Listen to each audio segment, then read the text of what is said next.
Hindi sapat ang dagdag na 2 araw na tigil putukan sa pagitan ng Israel at Hamas ayon sa United Nations. Ang kay Secretary General Antonio Guterres, sana raw ay pahabain pa ito para sa pagpapasok ng humanitarian aid.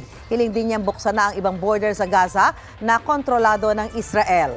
Nauna rito, inanunsyo ng Qatar na nagsisilbing mediator na nagkasundo ang Israel at Hamas na palawigin ng 2 araw ang ceasefire na nagsimula noong Biyernes. Sa huling tala, mahigit 50 na ang pinalaya ng Hamas, kabilang ang Pinoy na si Jimmy Pacheco. Mahigit 110 naman ang pinalaya na ng Israel.